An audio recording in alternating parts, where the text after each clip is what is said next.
கர்த்தருடைய பரிசுநாமத்துக்கு ஸ்தோத்திரம். நம்ம நெறைய பேர் என்ன நெனைக்கிறோம்னா, நம்ம இருதயத்தில என்ன இருக்குன்னு சொல்லி யாருமே பார்க்க மாட்டாங்க. என்னுடைய அந்தரங்க வாழ்க்கையில யாருக்குமே தெரியாம நான் என்ன திங்க் பண்ணிட்டு இருக்கேன், அது யாருக்குமே தெரியாதுன்னு நம்ம நெனச்சுக்கொண்டு, நம்ம கண்டதையும் திங்க் பண்ணிட்டு, கடவுளுக்கு பிரியமில்லாம நெறைய செய்து கொண்டிருக்கிறோம் இல்லையா?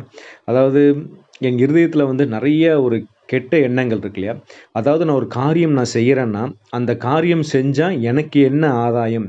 அந்த ஆதாயத்துக்காக தான் நான் என்ன பண்றேன், அந்த காரியத்த செய்றேன். ஆனா வெளிப்புறமா பார்த்தோம்னா, ஓ! நம்ம வந்து ரொம்ப ஒரு பரந்த மனசுக்காரர். இவ்ளோ ஹெல்ப் பண்றாரு, இவ்ளோ நல்லது செய்றாரு, இவ்ளோ மோட்டிவேட் பண்றாருன்னு நம்ம நெனச்சுட்டு இருக்கோம். ஆனா நம்ம வந்து உள்ளுக்குள்ள அதுக்கு எல்லாத்துக்கும் ஒரு காரணம் இருக்கும். அந்த காரணம் என்னன்னா, நமக்கு ஒண்ணு கிடைக்கும்னு சொல்லி. சில பேர் வந்து நெறைய கவலைகள் கடவுள் சொல்லியிருக்காரு. "கவலைப்படுறதுனால யாருப்பா உன் உடம்புல வந்து உன் சரீரத்தில வந்து ஒரு முழத்த உன்னால கூட்ட முடியுமா? நீ ஏன் கவலைப்படுற?" ஆகாயத்து பறவைகள் பாரு. அது வந்து விதைக்கிறதும் இல்ல, அறுக்கிறதும் இல்ல. ஆனாலும் நான் போஷிக்கிறேன்.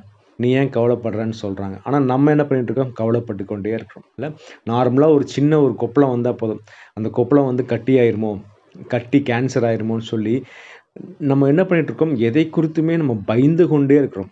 ஆனா கடவுள் என்ன சொல்றாரு? பயப்படாத, நான் இருக்கிறேன். இந்த பயப்படுகிறதுனால என்ன ஆகுதுன்னா, நம்ம தேவன் வந்து எப்பேர்ப்பட்டவர்?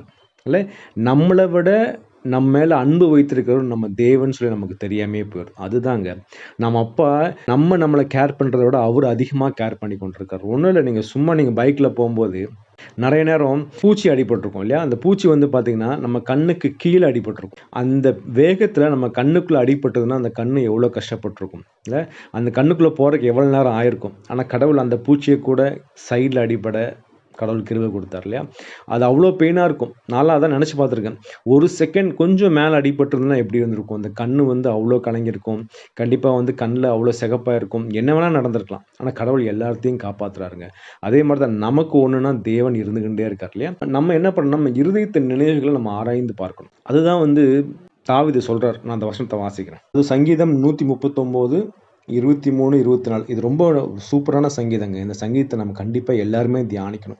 வெறும் இந்த வீடியோவ கேட்டுட்டு அப்படியே போயிற வேண்டாம். கண்டிப்பா அந்த 139 சங்கீதத்த மறுபடியும் நம்ம படிச்சு அத தியானிக்கும்போது கடவுள் நெறைய வெளிப்பாடுகள தரும். இந்த சங்கீதத்துல 23ஆம் வசனத்துல, "தேவனே என்னை ஆராய்ந்து என் இருதயத்தை அறிந்து கொள்ளும். என்னை சோதித்து என் சிந்தனைகளை அறிந்து கொள்ளும்." என் இருதயத்துல உமக்கு பிரியமில்லாத காரியங்கள் நெறைய இருக்கு கடவுளே. அத நீங்க ஆராய்ந்து பாருங்க. ஆராய்ந்து பார்த்துட்டு அடுத்த வசனம் நீங்க வாசிச்சீங்கன்னா, "வேதனை உண்டாக்கும் வழி என்னிடத்தில் உண்டோ என்று பார்த்து நித்திய வழியிலே என்னை நடத்தும்." நான் இந்த மாரி திங்க் பண்றனால, நான் வந்து